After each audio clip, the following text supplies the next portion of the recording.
Today's headline is Terror to Mexicans. El Renegado, the hero of a thrilling border tale. The subheadline says, caused a rebellion among the Yaqui Indians and then made his escape, assisted by a pretty girl. It says, like a page out of the obsolete border romances of Gustave Aimard, or a chapter of Mayne Reid's Headless Horseman, is a narrative of the adventures of El Renegado, the American filibuster who has been recruiting for the rebel Yaquis on this side of the Mexican line. There came to the village of Naco, Arizona, a stranger dressed in the habit of the desert, long-haired and bearded like a bandit. This man was the renegade, but nobody in Naco knew him. He erected 3 tents near the edge of the town and hung out a sign reading, beds 25 cents, meals 25 cents.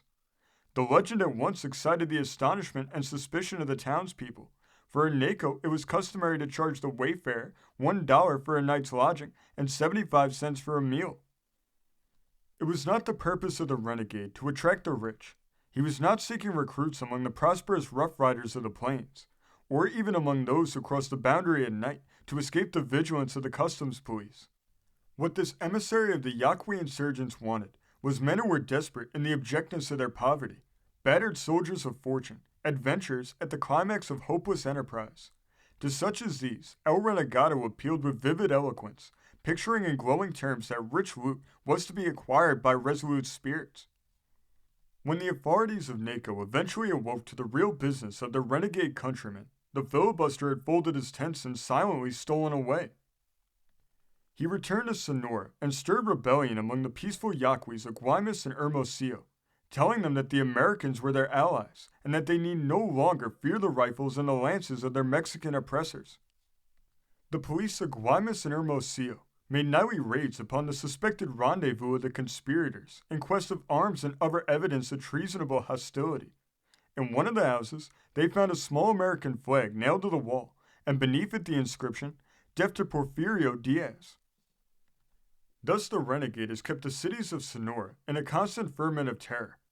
Ably assisting El Renegado in this work of rebellion and treachery was Dieta James, a little girl who had learned to smile sweetly on those she hates, while innocently questioning them concerning the things that her master wished to know.